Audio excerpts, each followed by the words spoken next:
La neta, a mí ese mugre príncipe me pela toda la riata. Y esos pinches enanos me lo pago por los huevos. Una bola de culero. Si quiere ir a salvar a alguien, vaya a salvar a su pinche abuela. ¡Ajúa! A huevo. Nada, la neta, esas chingaderas de que me van a venir a salvar, esas son mamás. Aquí tengo mi fusca, mi machete y mi burro. Entonces en cualquier pinche momento me pelo la chingada. Y ese pinche príncipe que se ande con cuidado, que apenas lo veo le meto una bala por el culo.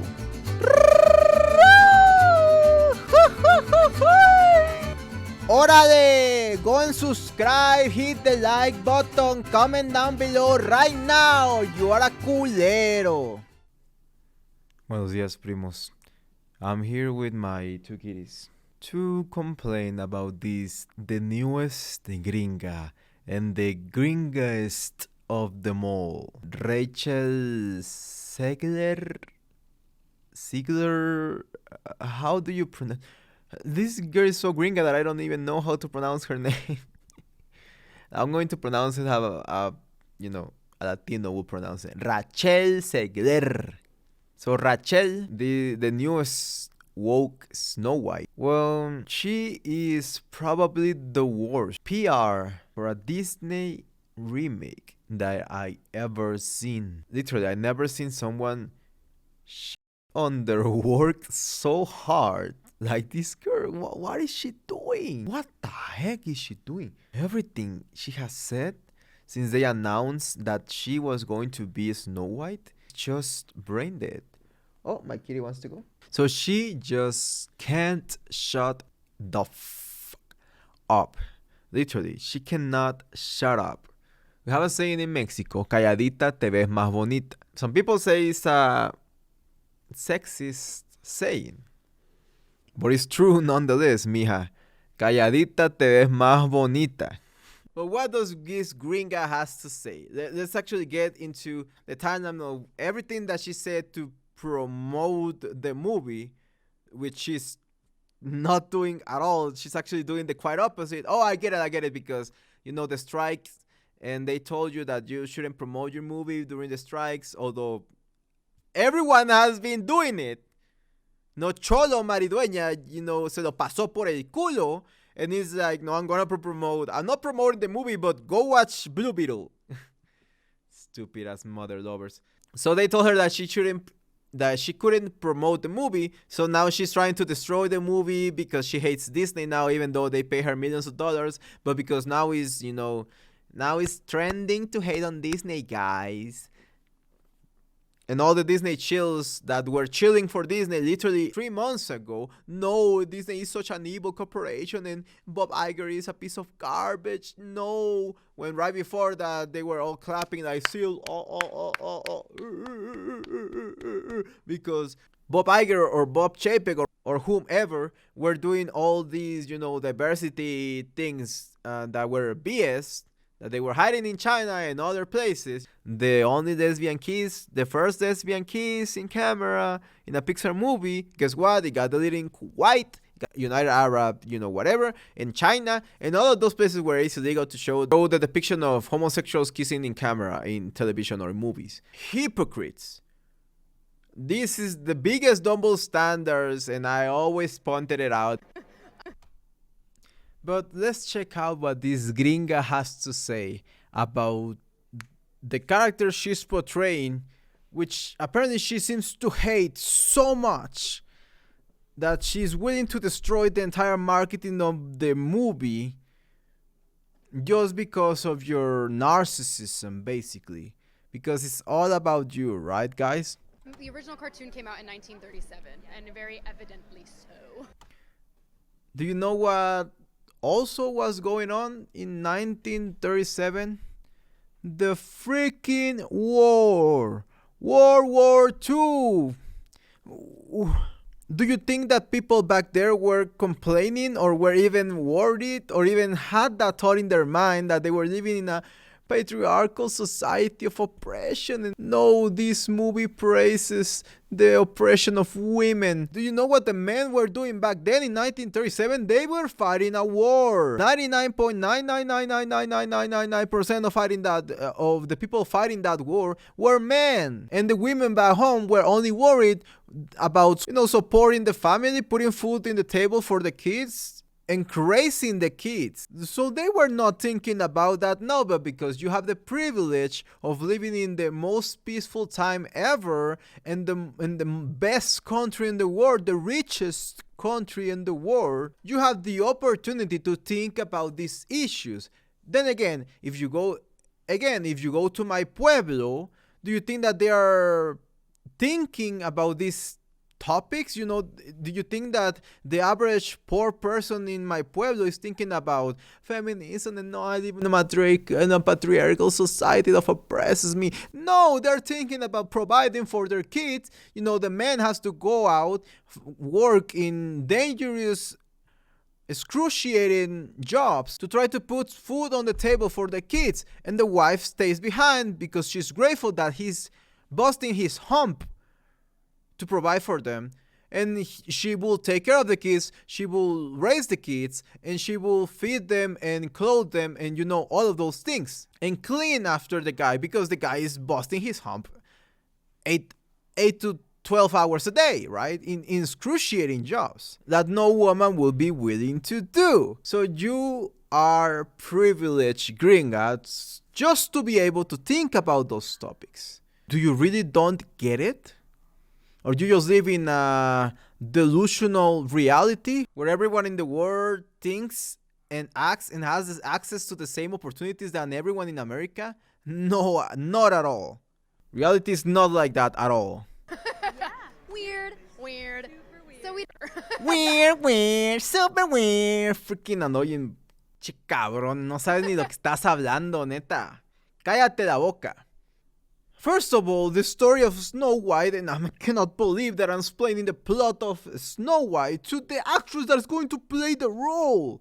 Snow White is not about the love story. It's about the Snow White running away from the queen trying to kill her in game because she is jealous of your beauty, which, first of all, this girl is not more beautiful than Gal Gadot. That's like literally you have to be delusional to think that Gal Gadot, evil queen, is going to be jealous of this girl. So she runs away from the castle, and she stumbles, she finds the dwarves, and the dwarves help her. The dwarves become the hero of the story. The dwarves become the protectors, the guardians of her. They bring her to their home.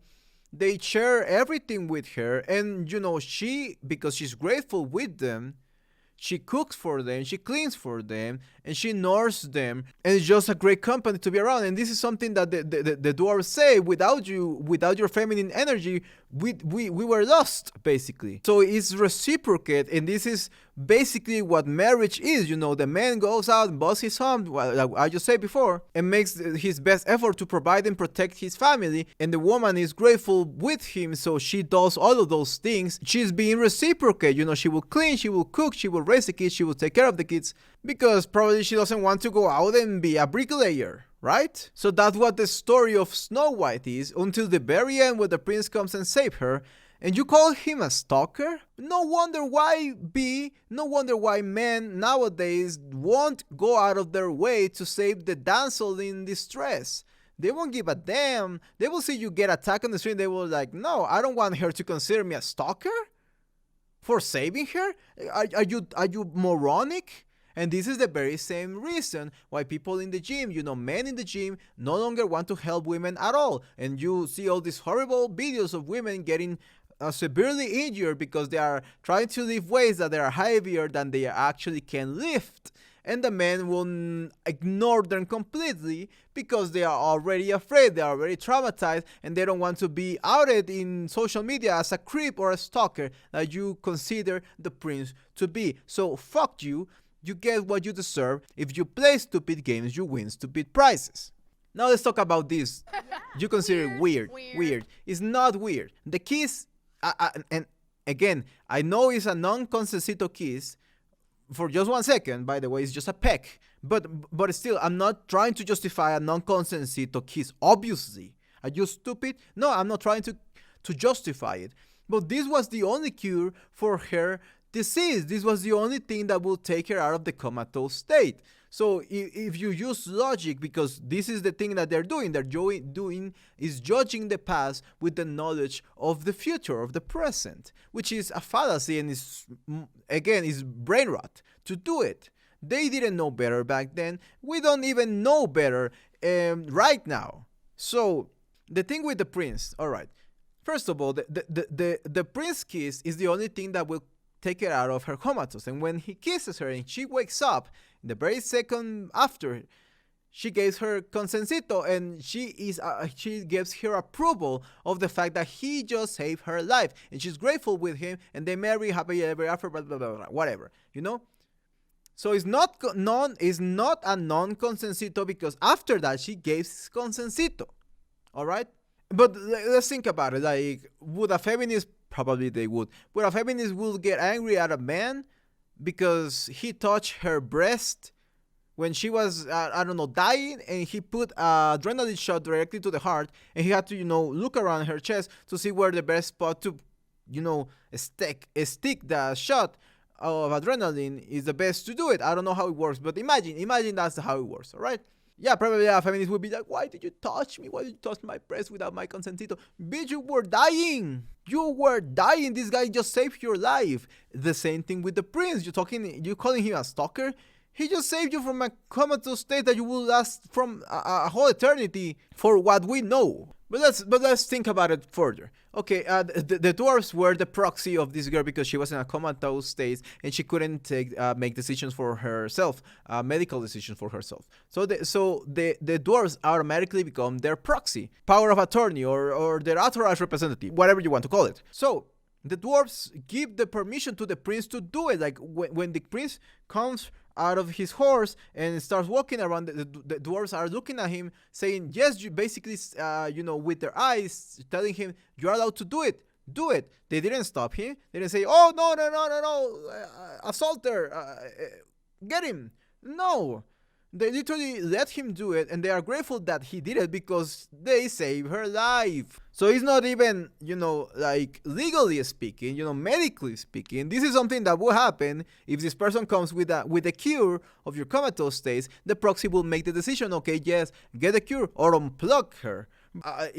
For her, I will make the choice to unplug her, to be honest. What an annoying brat. Where? So great, dude. All of Andrew's scenes could get cut. Who knows? It's Hollywood, baby. That is not a good thing. That is not a good thing that you can cut an entire character from a movie and wouldn't make any difference. That is not a good thing. You're roasting your own movie. That is shitty writing. Literally, imagine that, any movie nowadays, imagine that they could cut an entire character and nothing will happen. Poor Andrew, my guy, I feel for you. Like, you had to work with this spoiled brat. It doesn't make any sense. You're literally saying that the movie is so badly written that you can cut out characters left and right and nothing's going to happen to the actual story of the movie? What? So yeah, calladita te ves más bonita, mija. Like, literally, just shut up. Shut up, because they are not gonna hire you again. Although, people from the left, for some reason, they fail upwards. But they're not gonna, the producers of the movie, if they don't make any money, they're not gonna hire you again because of your big mouth. And then she's gonna complain, no, I'm oppressed because of men. They see my brown skin and they don't want to hire me anymore. No! They see that you open your mouth saying stupid things that will hurt the movie and make it flop, because this movie is gonna flop. And I bet that it's going to be one of the worst, if not the worst, at least talking about profit, remake for Disney. And that is like saying a lot. Let me know in the comments, what do you think about this gringa? Do you think she's a gringa or do you think she's really Colombian? Because the name Rachel Zegler doesn't sound Colombian at all. But I don't know, maybe I'm just ignorant. Like the video if you enjoyed it. And if you didn't, what else can I do? You want me to start dancing La Bamba here live? I'm joking. Please don't forget to subscribe so I can keep doing this kind of content. And hasta la próxima, primos. Bye.